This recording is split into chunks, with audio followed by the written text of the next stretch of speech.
Today, the gavel drops and Jasmine Crockett stares down Gov.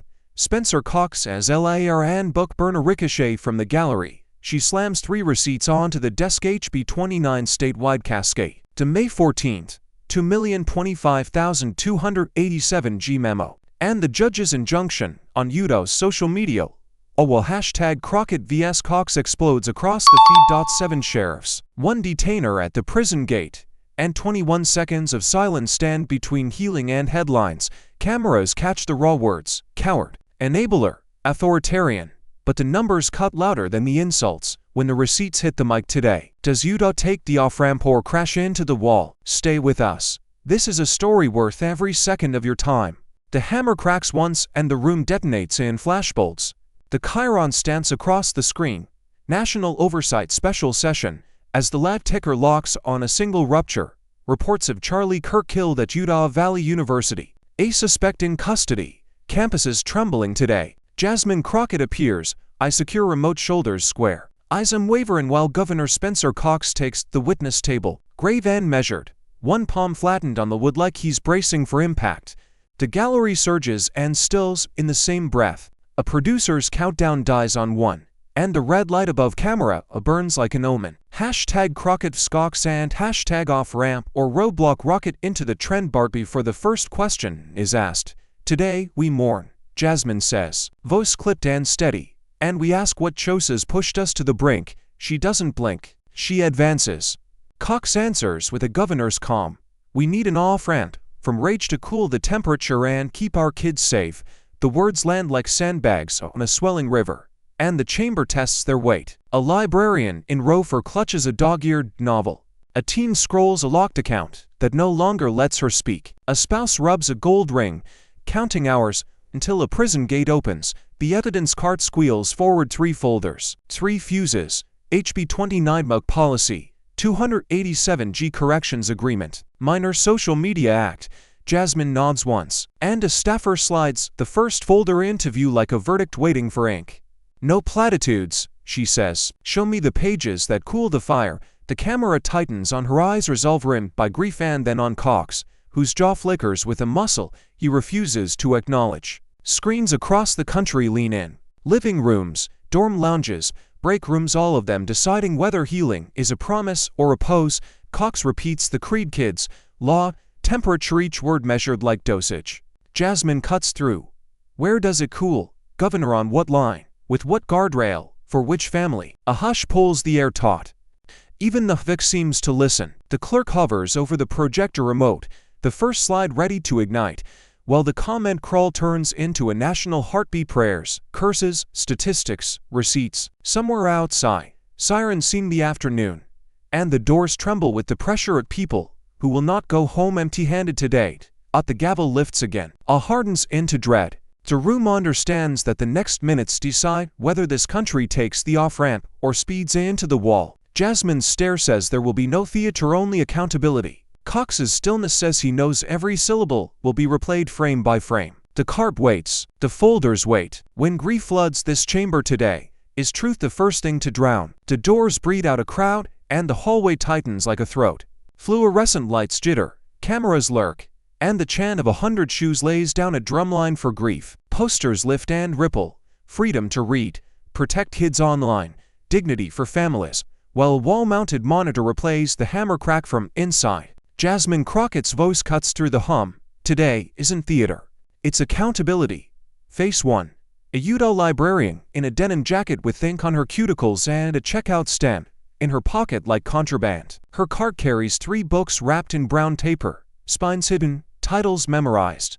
In her phone is a screenshot of the new complaint threshold to few hands on a lever that can shut an entire state. She whispers, if a page can be labeled dangerous by strangers, what happens to the kid who needs it? And flinches when someone behind her hisses book burner at a counter-protester. Face 2. A teen with a cracked screen, thumbs hovering over an error that won't budge. Age verification failed. Appeal pending 72 hours. Her online debate team vanished the night the law hit. The group chat is now a graveyard of user not available. She stares at the camera like it might return her voice and mutters to no one. They say it's for safety. But why does safety feel like a padlock with my name on it? Face 3. A spouse with a paper wristband from a prison lobby and a sticky note creased to translucence. Doc hash, release time, ICE, circled twice. His phone buzzes, 14 o'clock release, custody transfer pending. And the words pending and transfer land like a slow fall downstairs. He isn't asking for absolution. He's asking if a form signed in a back office will erase a father at the gate. The hallway absorbs their stories and gives back surveillance. A clear evidence bag on a marshal's belt. A clipboard with a column labeled sensitive titles. A QR code taped to a pillar that opens a spreadsheet of removals no one admits curating. A veteran brushes ash from a vigil candle onto his jeans and says, "I fought so kids could read what scares them, because fear shrinks in daylight." A mother in a PTA sweatshirt fires a question at a reporter. Who decides what's obscene? Parents, experts, or politicians who've never sat in a school library? And the reporter just keeps the boom mic steady, eyes shining. The monitor blinks to a live split.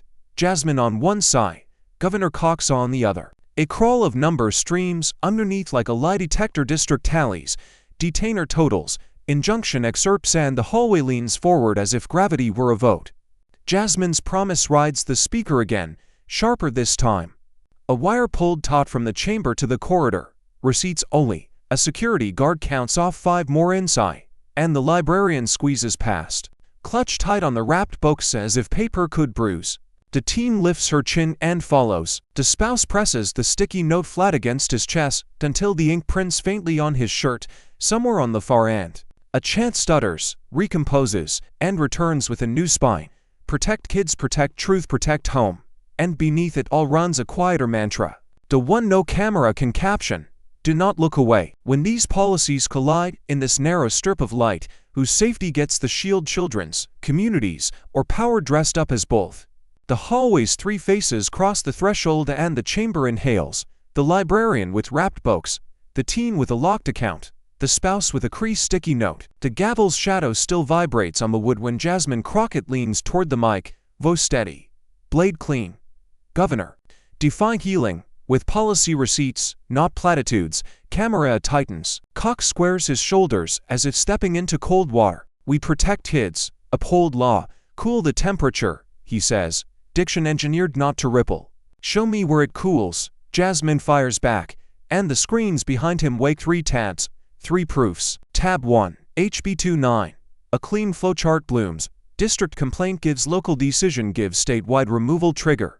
And a thin red line shows how a few determinations cascade across every shelf. The librarian in row 4 stares at the line like it's a fuse running under her feet. Under this threshold, Jasmine reads. Tapping the citation, a tiny number of districts or charters can pull a title from the entire state. Children who need testimony about identity or history lose oxygen, not heat. She flicks her gaze to Cox. Tell this room which clause cools a fight. When a kid's story disappears before a conversation begins, a murmur rolls the back row. A camera tilts to catch a student's hand rise and stop in midair, like the question knows it won't be called. Tab 2.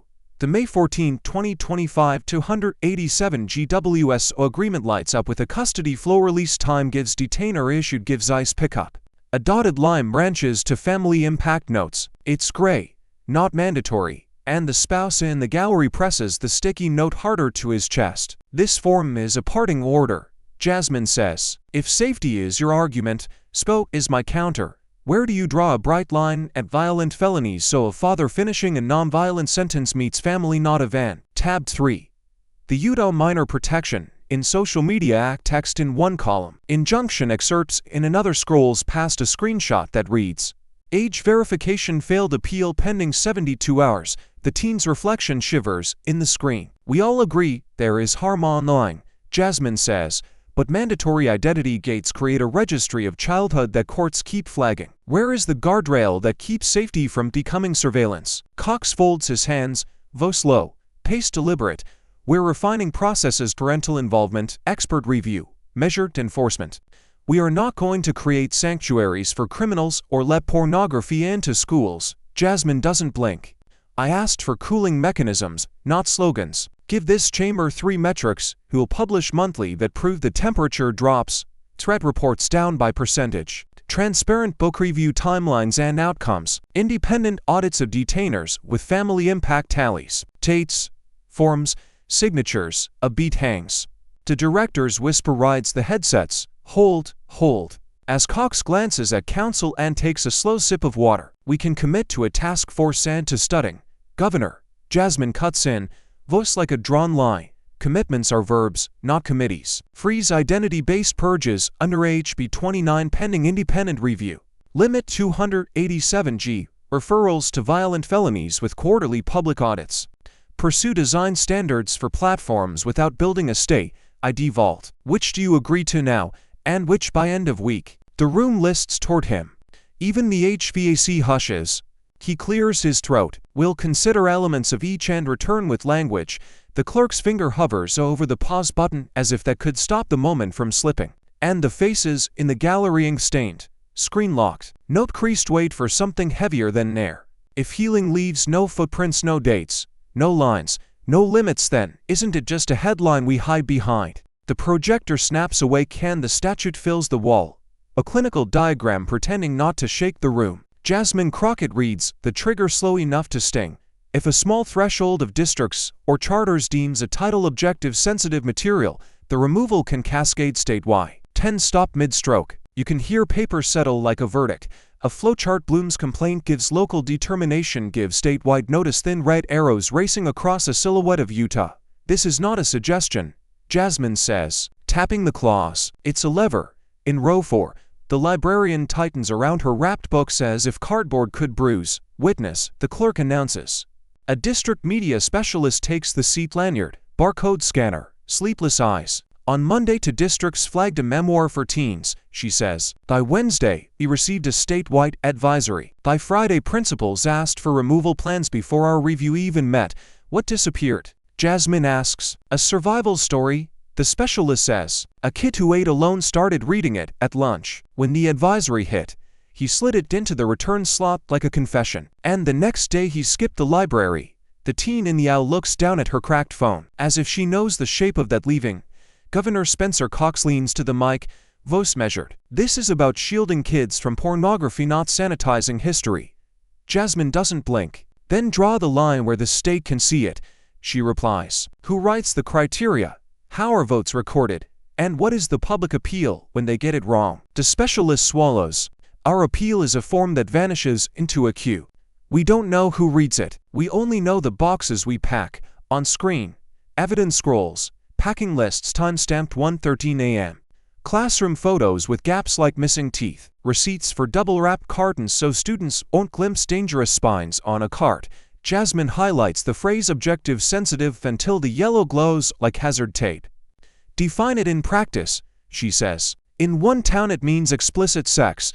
The witness answers. In another, a kiss between two bows. In a third, an enslaved person fighting back. The word objective is the only thing that isn't. A low ripple moves through the gallery, anger rubbing against disbelief. Solution. Jasmine pivots. A transparent, statewide panel of librarians, pediatric psychologists, and free speech scholars, no political appointees to adjudicate disputes before any cascade. Published votes, posted timelines, reasoned decisions. The specialist nods.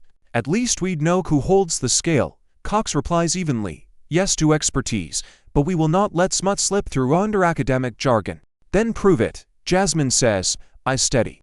Name the standards tonight, publish the review windows by Friday, and pause identity-based purges until independent eyes weigh the facts. The cameras hunt for tremor. The room holds its breath as if sound itself might trigger the next removal. The chart freezes on that single word threshold and every face seems to lean toward it.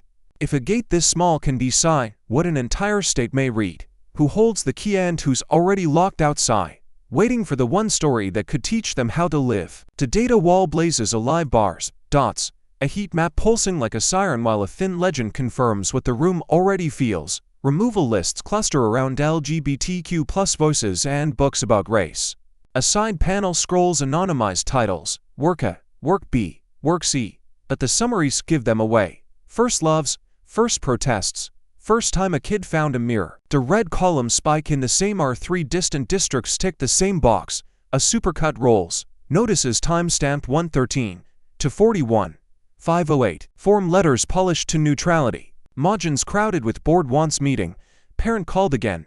The gallery goes quiet in a way that feels loud. The librarian's fingers mark phantom spines on wrapped books. The teen in the aisle watches appeal pending 72 hours flicker like an exit sign that never opens. Cut to a 9th grade classroom today. Fluorescence hum. Alphabet tape peels. Outside the window, snowmelt veins across a field. To teachers double-wrap boxes so no one glimpses sensitive titles. A third erases tomorrow's prompt and writes silent reading because silence can't be quoted. A beau touches the empty gap on the shelf and leaves his hand there as if paper could remember him. Across town, a civics class swaps a debate on banned books for a worksheet on community standards. The teacher keeps her voice even. No penalty if you can't find the text, but the sentence feels like a small funeral. Tape squeals. Cardboard size. The room smells of adhesive van lost on another campus. Another morning, a principal wheels in a cart labeled sensitive hold. To smile tight at the edges. A shy student slides a half-read memoir through the slot and flinches when the return slapped shut. The girl who lent it mouths the last line he didn't reach. Down the hallway, a guidance counselor opens an email. Please confirm all contested titles stored out of sight. Back in the chamber, the montage freezes on sealed boxes and Jasmine's voice cuts through the static. You call it protection, she says, syllables clean enough to cut. Students call it disappearance. The director holds on faces, not graphs. A kid who finally recognized himself. A kid who lost her words. A kid who doesn't yet know which one he is. A footnote blooms on the screen. Appeals resolved. Pending. And the pixels seem embarrassed to be read. The media specialist whispers that her queue eats forms and returns silence. In the hallway, a volunteer counts boxes like sandbags in a flood. A parent murmurs, read it at home, and a teen answers, home is where I'm watched. Jasmine doesn't blink. If your safety plan requires silence, then the silence is the plan, she says, and the room measures the distance from policy to child. The camera drifts across those sealed rectangles and returns to the shelf that keeps its own brutal attendance. If a story never reaches a child's hands today, did we just erase tomorrow's citizen before they could learn the words to defend themselves? The sealed boxes on the data wall fade, and Jasmine pivots back to Cox like a spotlight changing targets. Governor, she says, voice steady as a scalpel, will you support a transparent, statewide panel of librarians, pediatric psychologists, and free speech scholars, no political appointees, to review disputes before any title can be banned across Utah? The chamber leans forward as if the floor itself needs the answer. Cox threads his fingers, jaw set. Yes to expertise, he says, each word measured. No to paralysis by committee. Jasmine doesn't blink. Define paralysis, she replies. Is it 12 experts with a 21-day clock and posted votes, or is it one midnight email that empties shelves by morning? She clicks a slide. Selection by professional associations, conflict of interest disclosures, a 21-day review window, public minutes, and a minority report for close calls. Emergency carve-outs flash in bold. Threats of imminent harm can trigger 72-hour interim decision, then automatic re-review. That's process, she says. That's cooling. A live poll blooms on the stream. Create independent review panel before statewide bans. The bar leaps to 68%, ticks to 71%, then 73% as hashtag Crockett vs Cox floods the chat. The top comments split like lightning. Protect kids, not politicians, and keep smut out in the gallery. The librarian's hands hover over wrapped spines. The teen's cracked phone reflects the climbing bar. The spouse smooths the crease from his sticky note as if numbers could undo ink. 3 commitments. Jasmine presses. 1. Pause statewide cascades, underage be 29 until the panel exists. 2. Publish the criteria and voting records for every case. 3. Guarantee a 21-day decision, or the book returns to the shelf pending review. She lifts her eyes. Yes or no today? Cox glances at counsel. A note slides across the table. The mic catches the soft scrape of paper. Advisory input. Yes, he says, but we won't surrender local control. And we won't let urgent cases stall behind red tape. Jasmine's reply lands like a ruled line. Local control produce statewide consequences at 1:13 a.m. Expertise isn't red tape, it's brakes on a downhill truck. She taps a new graph. 9 districts. 48 hours. 117 titles boxed for sensitivity. Appeals unresolved. Speed didn't deliver safety. It delivered disappearance, she says. If your worrying is delay, bind the clock. 21 days. public vote. Criteria posted. If your worrying is standards, seat the panel with people who read for a living, not people who campaign for one. The poll nudges to 75%. The director whispers, hold on his eyes, and the lens finds a flicker, a swallow, a micropause, the arithmetic of risk and promise. Cox clears his throat. We'll explore a pilot with expert review, he concedes. Careful, advisory this session, potential binding timelines to be drafted. Hope lifts a half-inch, doubt grips the ankle. Jasmine doesn't let the moment drift. Exploring is not protecting, she says. The shelves are bleeding now. Commit to the pause, the panel, the clock, the room tightens. Even the HVAC hushes, as if air itself is listening for the word that makes law feel human. When the public begs for experts and the politics stampede the gate, can truth keep its footing long enough to lead? The screen flips to Exhibit B and a stark header freezes the room. May 14, 2025. Utah Depth of Corrections enters 287G. Warrant Service Officer Agreement with ICE. Jasmine reads the line that matters. WSO-trained officers can issue detainers at the moment of release, and the silence that follows feels like a door relocking. Camera's edge closer. The spouse in row 6 folds his creased sticky note until the ink ghosts his palm. A flow strip unspools release docket gives. WSO assessment gives I-247. A detainer gives transfer. Coordination every arrow thin, bureaucratic, bloodless. A sidebar sells streamlined safety. A footnote whispers discretionary. Jasmine circles that word with the laser, like a fuse you can't see until it's already burning. A map lights 7 Sheriff Stars County 287G agreements while an ICE explainer stacks acronyms like barricades. WSO. ERO. Ident for viewers, she says. This decides a single moment homecoming or HANDFF-date. Double quotes, she keeps it surgical. Governor Cox, you've said these actions target offenders in custody, not law-abiding families. Define the scope that makes that true. Last quarter, how many detainers were for violent felonies versus non-violent offenses? How many were first-time offenders? How many included a family impact note before transfer? Cox stays ledger calm. The program flags individuals who present risks. This is about public safety.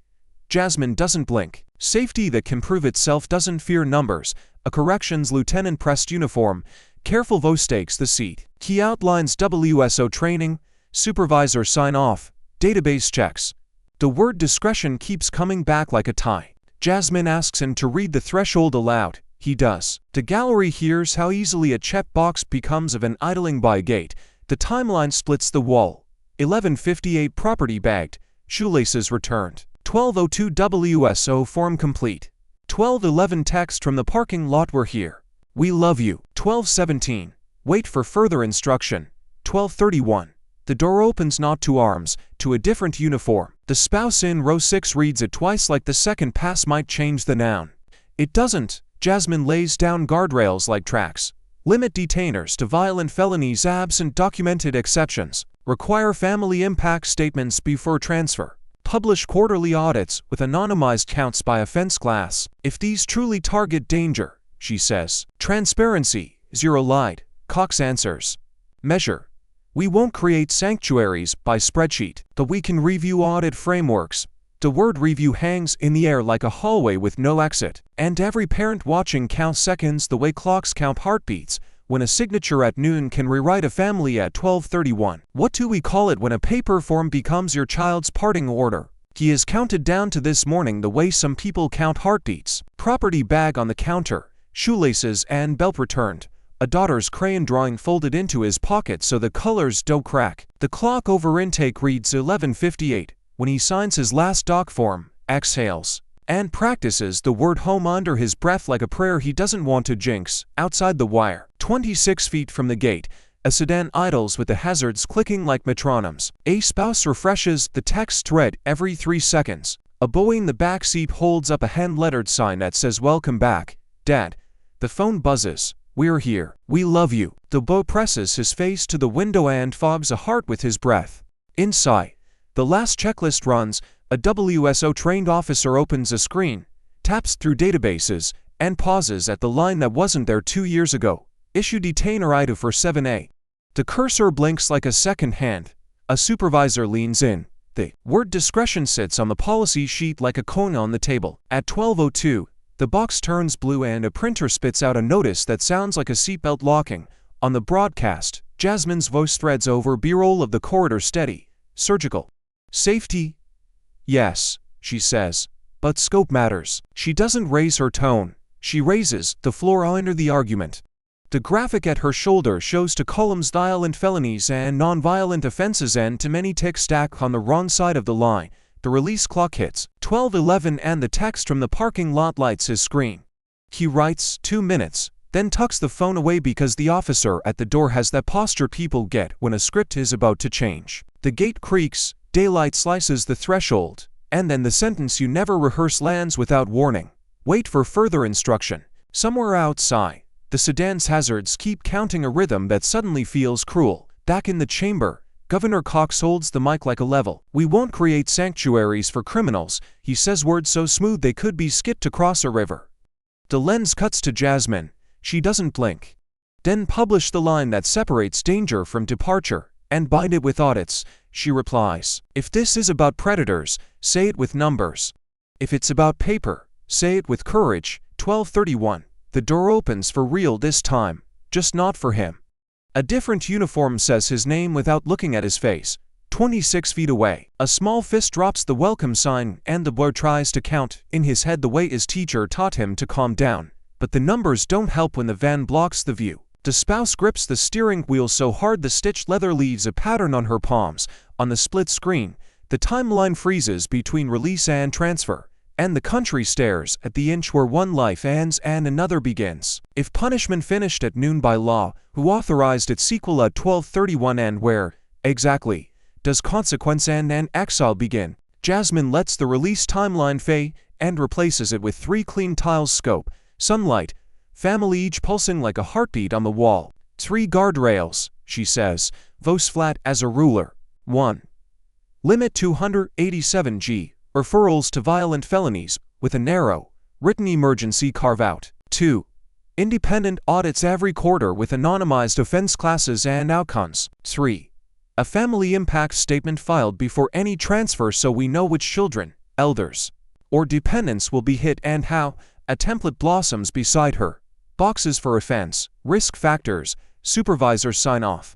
A line that reads, document why detention advances public safety more than reunification today. The spouse in row 6 stares at that sentence like oxygen. The teen in the aisle lifts her cracked phone to zoom the word before as if the camera could make it law.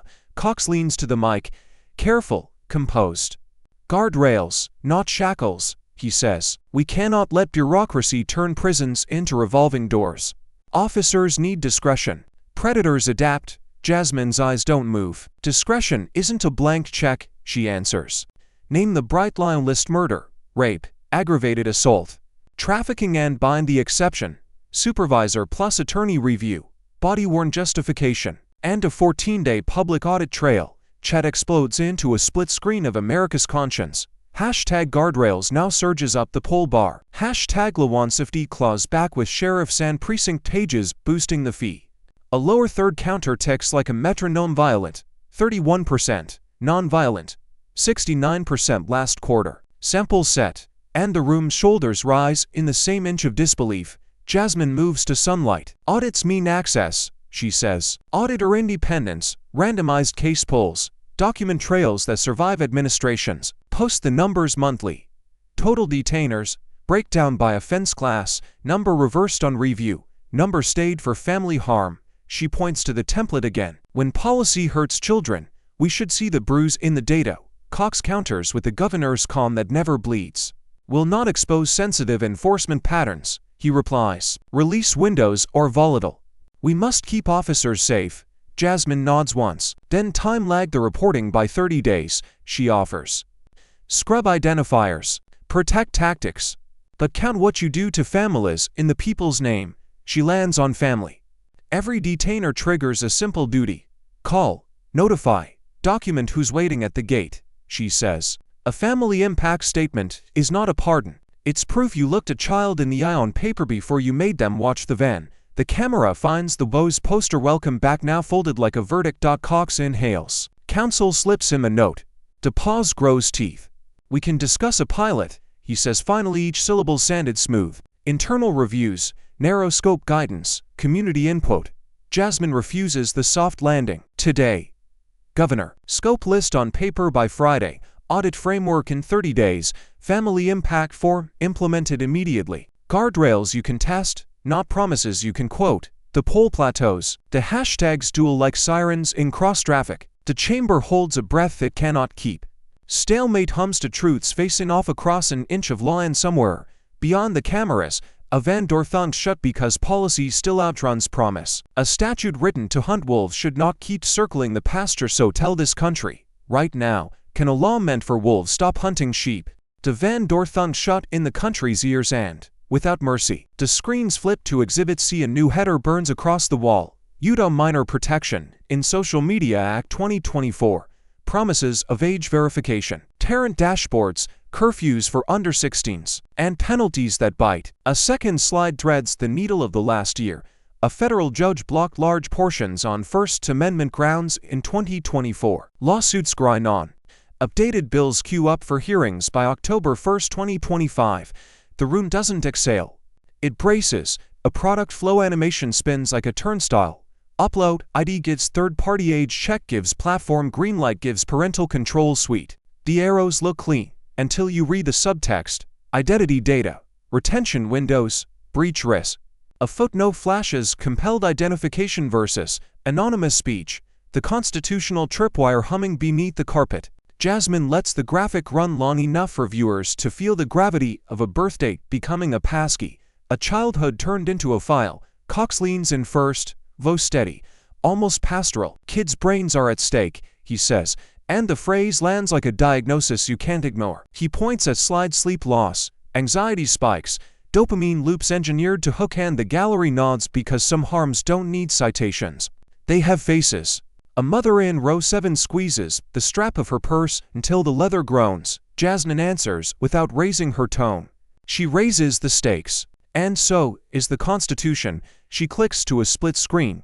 Teen safety goals on one side, delay features before bedtime, throttle virality to minors. Then manipulative prompts, and, on the other, bright red flags, a Statron ID vault, cross-platform identity tracking, prior restraint masquerading as protection. When the cure is universal surveillance, she says, we've traded a fever for a coma. The director holds on her eyes. There's no theater there. Only calculus, how to keep a child safe without strip mining their rights. The control room pushes a legal timeline. Injunction orders, briefs, updated draft titles. A narrow caption glows at the bottom. Scope under review. Compelled age checks, parental consent gates, data retention. The teen from the hallway watches her own reflection in the glass and mouths appeal pending like a looped lyric. The librarian counts how many students would vanish behind login walls they can't clear. The spouse with the sticky note wonders what a database can take once it knows your name. Concern rises like a siren that won't shut off. Cox repeats the lodestar. Brains at stake. And Jasmine refuses the false binary. Safety is non-negotiable, she says, but identity dragnetting is not safety. It is power dressed as help. On the lower third, two phrases fight for the same inch of screen. Design safer defaults versus demand government ID. The chamber understands the fork in the road. Teach platforms to stop luring kids to the cliff. Or build a gate that scans every face before they're allowed to speak. The slide deck pauses on a single, indecently simple question, and the silence around it feels like judgment. How do we save childhood without surrendering citizenship? The lights dim a shade, and a lone mic rises. A teenager steps in like someone walking onto thin ice. When the age gate hit, she says, my account locked and my debate team vanished. Our group chat turned into gray squares and appeal pending. The place I went when lunch felt like a storm just closed. She stares into the lens. But before that, the feed wouldn't let go. 30-second loops that learned my nerves and taught them to twitch. She describes the algorithm like a room with mirrors that tilt toward your worst day. One breakup clip becomes a corridor of heartbreak. One diet video becomes a ladder you can't climb down. Notifications buzz past midnight as if the phone doesn't know you're a person. I slept with it under my pillow because I didn't want to miss my friends, she says, and woke up like I hadn't slept. Then the lockdown flipped the table. No community, no debate, just a login wall that told her she was a problem to be solved by paperwork. A pediatrician takes the chair, calm voice, tired eyes, and lays out the dull, devastating facts. Kids who lose sleep don't just yawn. Their stress chemistry spikes, attention phrase, impulse control thins. It's not one villain, she says. It's a bundle autoplay, infinite scroll, streak incentives, late hour pings. She points to a slide of circled features. If we change the design, behavior changes. You don't need an ID to add friction to a cliff, the chamber murmurs, because it sounds like common sense wrapped in code. Then a civil liberties lawyer leans into the same mic and threads the needle the other way. Compelled identity is prior restraint in a prettier suit, he says. It chills whistleblowers, closeted kids, abuse survivors. An ID check on the front door becomes a breadcrumb trail long after a child turns 18. He gestures at a diagram of data flows verification vendor, platform, third-party auditors, and the arrows look less like safety and more like a map you can't ever burn. Jasmine doesn't raise her volume. She tightens the focus. We need education plus design reform, not universal locks, she says. Start with safer defaults. Autoplay off for minors. No infinite scroll. No streaks. Late hour quiet by default. Clear odds labels on loot-like mechanics. Add transparency dashboards so parents and teens see time spent and prompts nudging behavior. And fund media literacy in schools. Teach how feeds guess, how to verify, how to pause. She taps the screen. Safety that scales without building a state vault of childhood. The left pole slides onto the fee. Best first step. Bar seesaw design fixes edges ahead of mandatory ID. Media literacy rising fast. The teen watches the votes like they're choosing her next year. The pediatrician clasps her hands. The lawyer stares at the arrows that won't stop moving. Jasmine lets the numbers breathe, then lands the hinge line the country will argue about at dinner today. If a filter must come first, where should we build it? Inside the code we rewrite, or inside the classroom where we teach a child to see? The lights cool. The wall flips to a new header design standards v1.0 and Jasmine draws 3 pillars, like she's laying track in front of a train. Transparency dashboards, dark pattern bands, safer defaults, she says, plus statewide media literacy grants so kids learn the machine that learns them.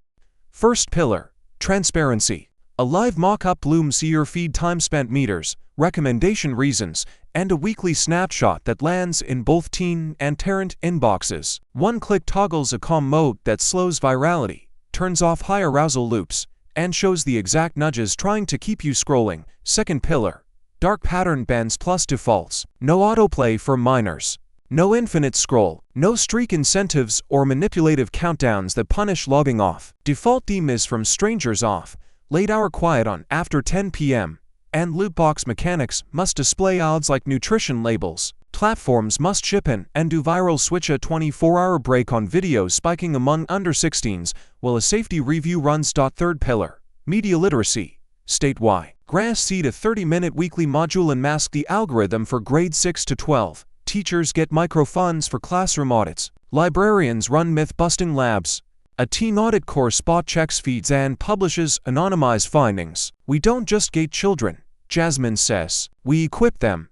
Cox leans in, steady. I'm open to design rules, he says, but I'm firm on identity checks for minors. Without age verification, 13 looks like 18. And the platform won't help you. The chat splits along a fault line. You can feel hashtag design not dragnet versus hashtag protected snowbars chasing each other up the screen like sirens in cross traffic. Jasmine doesn't blink.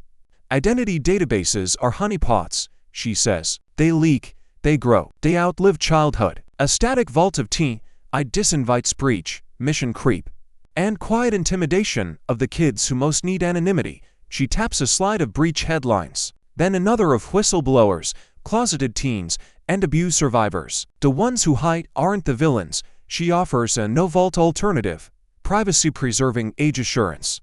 On-device estimation that never ships a face. Ephemeral age tokens signed by a third party valid for a window, useless outside the app, illegal to retain. Harsh penalties for any platform or vendor that stores raw IDs. Routine red team audits funded by the state, but run independently. Assure age, she says, without building a map back to a child. Tension hums like a transformer. A compromise frame appears. Adopt design standards v1.0 statewide within 90 days. Pilot privacy-preserving age assurance in 3 districts under independent oversight. Publish monthly harm metrics. Late night usage, self-reported anxiety spikes. take down response times and hardwire a kill switch for features that raise those harms by 15% or more among minors for 2 consecutive weeks. Cox measures the room, then nods once. Dashboards, dark pattern bands, late hour quiet, yes, he says. We'll pursue age checks in parallel but not a surveillance state. Jasmine holds the silence until the words stop moving. Write it, she says. Dashboards in 90 days. Defaults on by law. No state ID vault. Audit or sunset. The poll steadies. The hashtags keep dueling. The country leans toward the screen like a jury. We can code safer rails or codify a permanent checkpoint. Can safety, by design, finally displace surveillance by default? Candles thicken the dusk outside Utah Valley University. Wax pooling like ours as students whisper prayers and hold up paper cups to stop the wind from stealing the flame. Across town, church bells mark the same minutes that ambulance lights once counted. Bouquets lean against a campus sign, and marker ink bleeds into the rain that insists on arriving today. Headlines run the same stunned sentence. Faces on screens move from shop to ritual, as if sorrow has a script on air. Republicans and Democrats pocket their knives long enough to say the human words condolences to the family. Horror at the violence, a promise that grief belongs to no party. The split screens soften. The crawl drops its verbs. Even the loudest hosts lower their chins as the photo of Charlie Kirk rests between their shoulders like a weight they don't try to shrug. The country performs the only choreography, never rehearsed but always remembers. Vigils, statements, silence.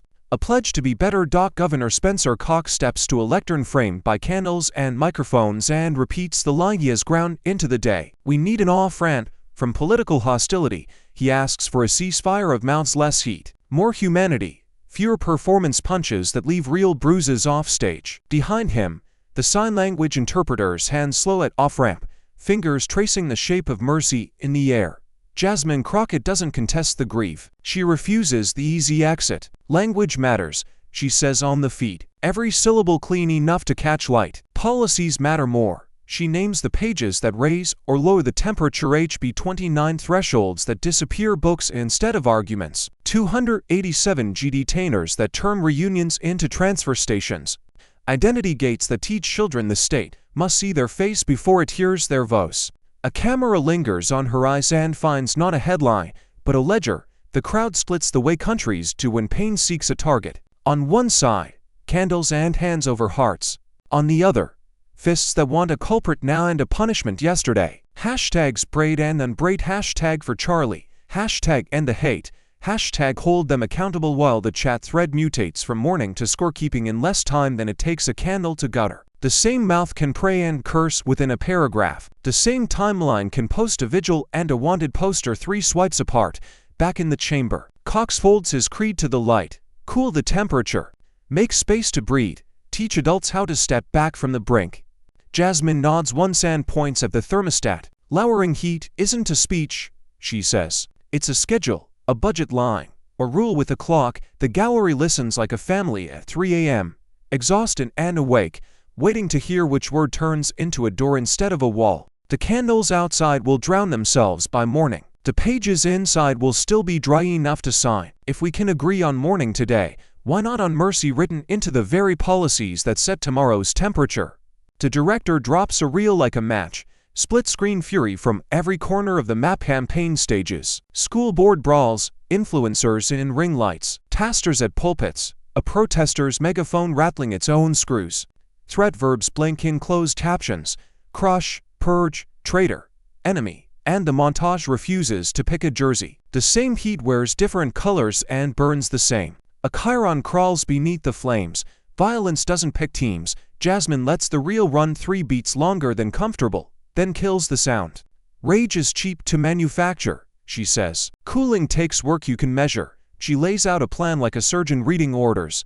Public transparency, a real-time dashboard logging threats against officials, librarians, teachers. 24/7's hotline routed to a state fusion center with sworn response time standards. Bipartisan school library safety grants for de-escalation training, safe room protocols, and secure complaint handling. Rapid myth-busting cell journalists, librarians, pediatric psychologists, and a Republican and Democrat lawmaker on standby to debunk viral falsehoods within 12 hours.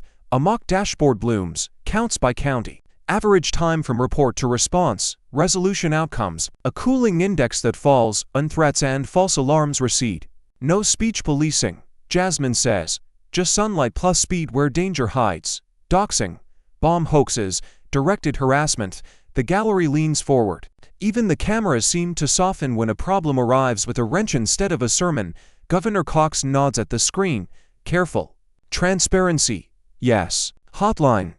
Yes. Grants, let's talk scope, he says. Though we will not drift into federalized speech policing. Government decides safety, not the dictionary. Jasmine's reply is a straight line across the marble. Then nail the definitions to the door. True threat, doxing, incitement, existing law, not invented categories. DeSalle corrects lies about policy, no ratings on opinions, no throttling. We fight panic with facts.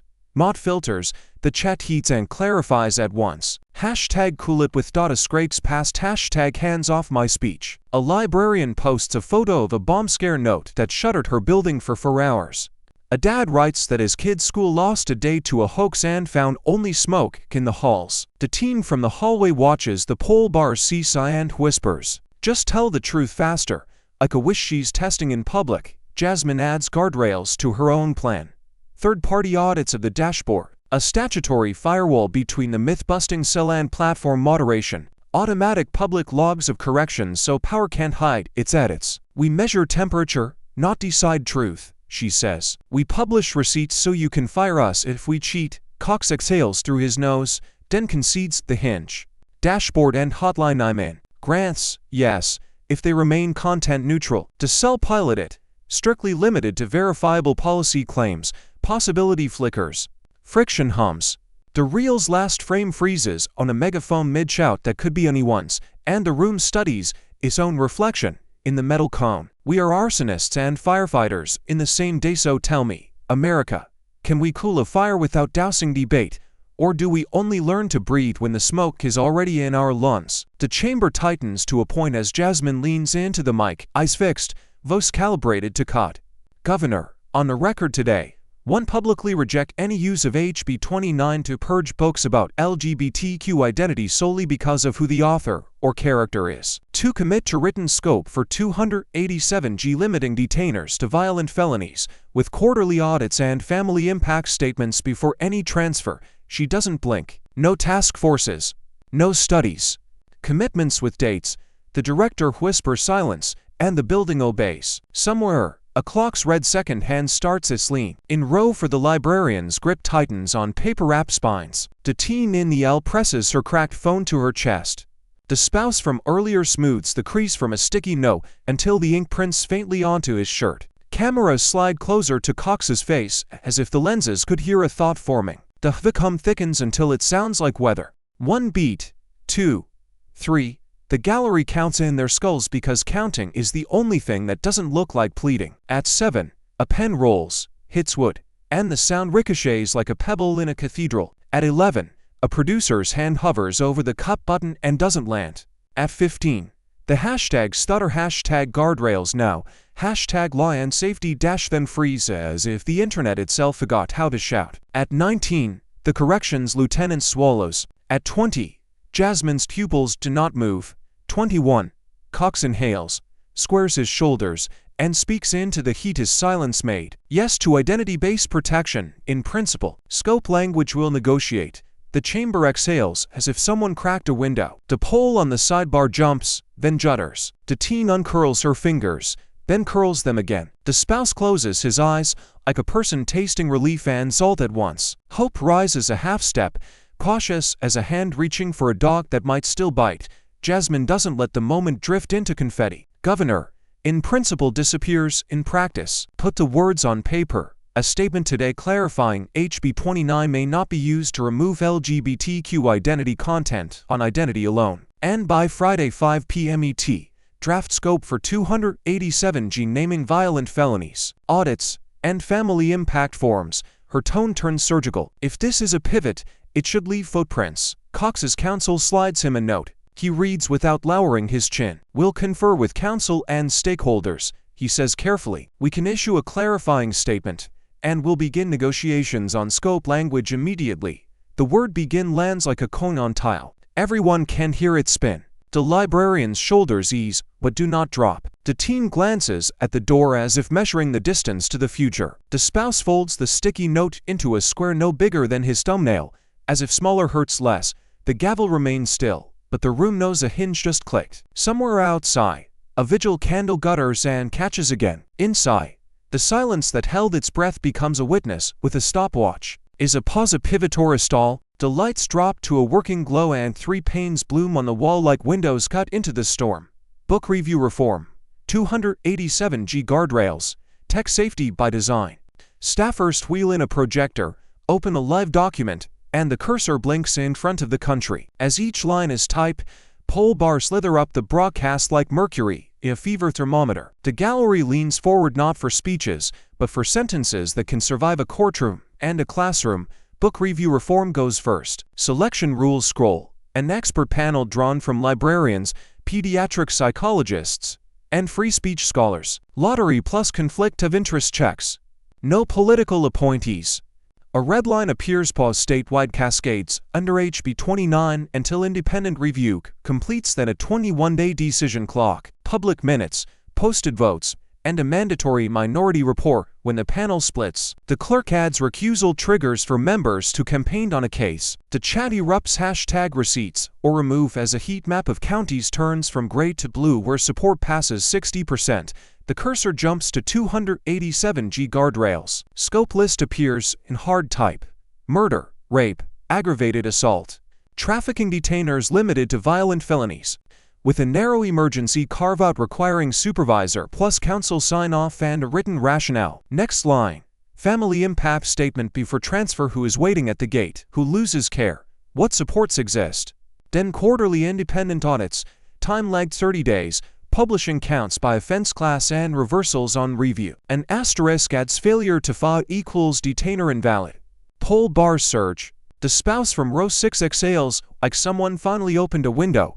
On tech safety by design. The page feels like a checklist built to disarm a slot machine. Autoplay off for minors. No infinite scroll. No streak mechanics. Late hour quiet mode on by default. Stranger Deem is off unless whitelisted. A transparency dashboard shows time spent, recommendation reasons, and prompts that nudged behavior. An undo viral break slow spikes among minors for 24 hours while safety review runs. In bold, no Statron ID Vault Sage Assurance uses ephemeral tokens, illegal to retain. Audited by a third party. A footer locks in K-12 media literacy grants 30 minutes a week on how feeds guess. How to verify. How to pause. Cox nods toward the board.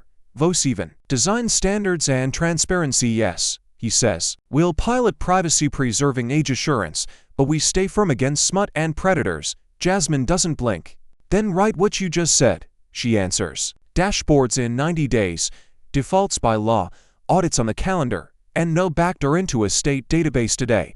A staffer types the dates. The crowd counts the keystrokes the way you count a pulse after a scare. The poll steadies above 70% as comments flood from rural libraries and city classrooms. A teacher posts a photo of an empty shelf. A teen posts the first debate topic she get back. Constructive energy crackles like power lines in clean air. That as the cursor blinks on the final line, the room remembers the smallest stakeholder often stands alone at the end of the hallway. When the public writes the rules, who keeps the pen from crossing out the minority voice? Cox plants his markers with a builder's calm. Parental authority stays strong. 287G keeps functioning in prisons. No endless review that paralyzes protection. He folds his notes, as if the order of the words could hold the country steady. Jasmine answers with edges. No identity-based purges, period. Transparent criteria you can read without a decoder ring. Independent audits on a clock. And any minor's policy starts privacy first, not ID first. The staffer at the projector types each clause and the pulse of keystrokes feels like a metronome before a sprint. Your guardrails are my loopholes, Cox says, jaw set. Predators will run straight through your exceptions. Jasmine doesn't blink. Your safeguards are my shutdown, she fires back. They convert discretion into disappearance and families pay the fine. The gallery inhales. The pole bars seesaw like sirens crossing an intersection. Cox draws a line under process. Parents choose, not panels. Locals decide, not distant committees. Officers keep discretion. Data won't second-guess every door. Jasmine clicks a slide of receipts. Midnight cascades. Box shelves. Event at 12:31. We are not second-guessing doors, she says. We are building hinges so the door swings toward safety and back to home when the facts demand it. He offers compromise around the edges, shorter timelines. Advisory panels with limited scope. Audits internal for sensitivity. She strips the varnish. Timelines that expire into silence. Panels that advise and are ignored. Audits that vanish in a drawer. Her voice stays low, the way a scalpel stays quiet. Name the offenses. Publish the votes. Bind the clock. And stop pretending an ID vault is a car seat. Cox lifts his chin. We will not let smut or violence hide behind jargon. Jasmine lifts hers. We will not let power hide behind fear. For a heartbeat, neither moves. The cursor blinks between them like a fuse deciding whether to burn or go dark.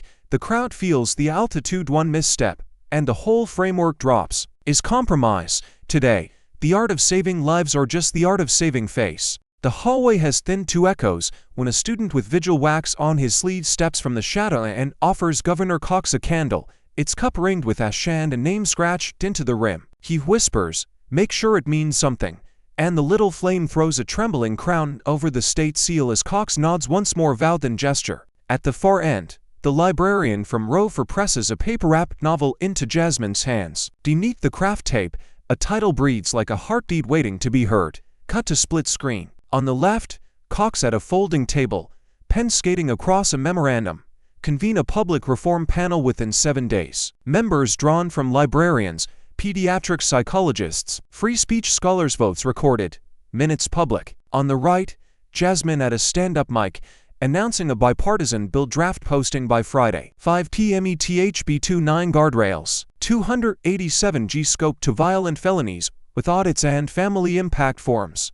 Design standards with no statron ID vaults. The signatures land like keystrokes you can hear. The crowd counts along as if numbers could keep promises honest. Off phones like corridors, like a runway as staffers shoot PDFs to reporters. The chat floods with screenshots, circles, timestamps, and a single word typed again and again finally. Then the anchor's voice slips in at a hush that still carries. Did we just witness a pivot? The question hangs over the marble like a mobile that hasn't decided which way to spin. Jasmine tucks the banned book under her arm. Cox cups the candle against a draft.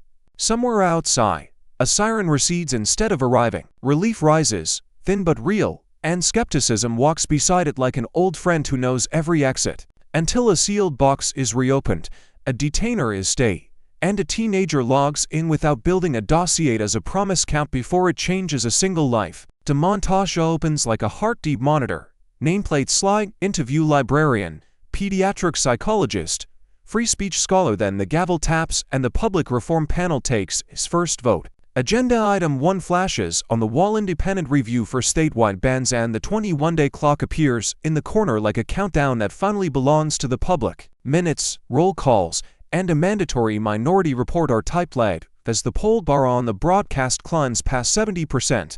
Cut to a browser refresh storm. The legislative portal buckles under traffic as the HB 29 guardrails draft posts. Comments pour in from coal towns, suburbs, and campus dorms. Teachers linking photos of empty shelves.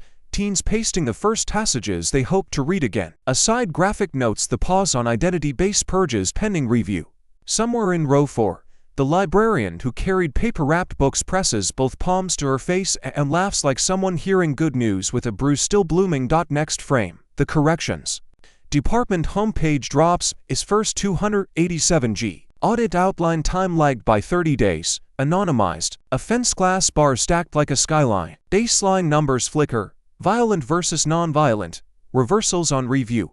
Family impact statements filed. Asterisks mark missing data that will no longer be allowed to go missing. The spouse from row 6 scrolls the PDF on a cracked screen and whispers, "Count us," as if counting could turn back clocks.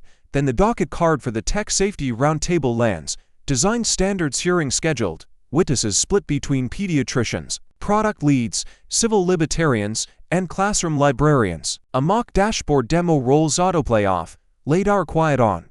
And a viral break armed while footer in bold repeats the line that held the room. No statron ID vaults.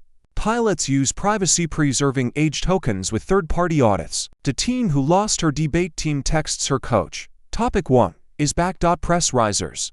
Governor Spencer Cox, repeats the off-ramp appeal, vows to prosecute Charlie Kirk's killer to the fullest, and says, the temperature must fall without freezing speech. Jasmine Crockett thanks Utahns who spoke up, holds the banned novel at her side, and adds, we'll know this is real when the shelves reopen, the audits publish on time, and no child has to barter privacy for safety. The anchor's voice drops to a hush that still carries. 1 week from silence to sentences on paper did the pivot hold.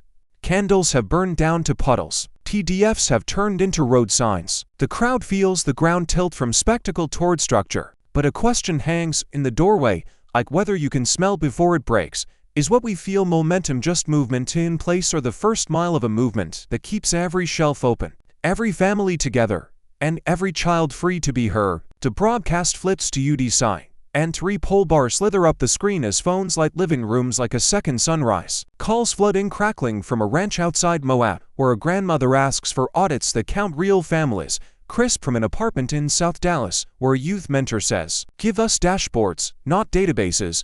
The map blooms pins from coal towns to college quads, to top protections surge, dip, and surge again.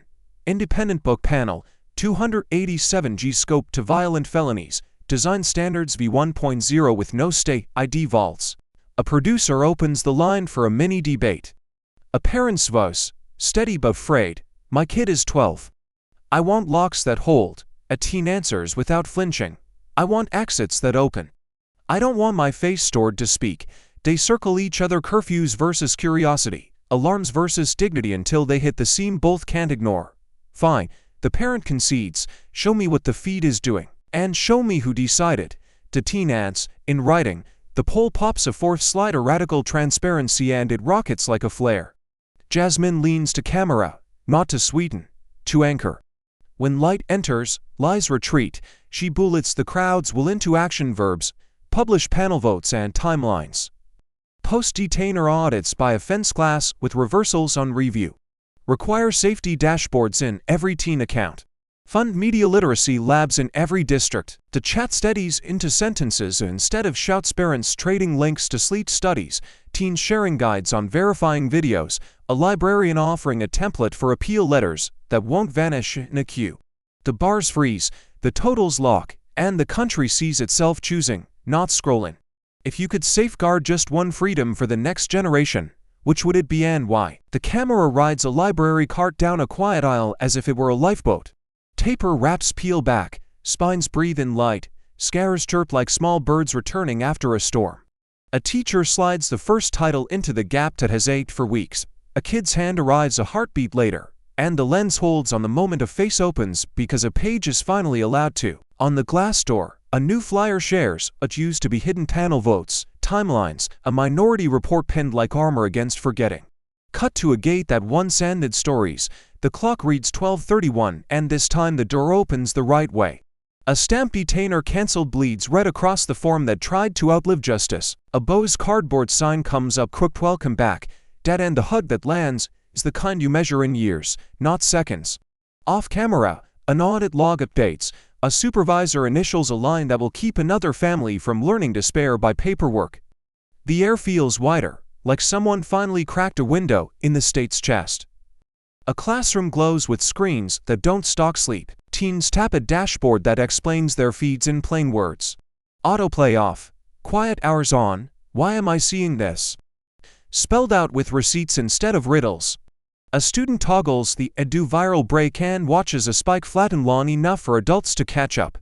A librarian traces a map of a rumor and shows where it died in daylight. No blacklist, just hot sight. Governor Cox faces the microphones, softer than the marble behind him. Healing his work, Jasmine Crockett stands beside a stack of returned books and doesn't blink. Justice is a verb. Between them, staffers pin deadlines to corkboard dashboards in 90 days. Audits on the quarter, a scope list that remembers what violent means because promises without calendars are just speeches in better clothes. Jasmine turns to the lens we've all been watching through. If justice is silenced, democracy dies. If we speak with courage and listen with dignity, we live. Share the one story you refuse to let be erased. The feed lingers on the open shelf, the open gate, the open dashboard, 3 doors that didn't exist a week ago and returns to you. Which policy in this hearing would change a life you love? Tell us below and tag hashtag off-ramp or roadblock. Real change isn't no's, it's proof, a reopened shelf, a cancelled detainer, a safer default. Each turns grief into work and justice into a verb. When anger rises, choose the off-ramp. Demand transparent rules, public audits, and designs that protect without surveillance. Start with one act today. Email a school board, ask for the audit, teach a teen how feeds work. Action question: which single protection from this hearing will you champion today, and what's your first concrete step? Disclaimer: this is a dramatized narrative inspired by public reporting. Some scenes and dialogue are interpretive for clarity and discussion. Nothing here is legal advice. If this resonated, please like, subscribe, and share to keep the light on these issues. Thank you for watching to the end. See you in the next video. Thank you for watching until this moment and for standing with us on this journey for justice. Your support means everything. Like, subscribe, and turn on notifications so you never miss what's next. And we'd love to hear your thoughts. Leave a comment below and let us know what moved you most in this story. Together, our voices make a difference.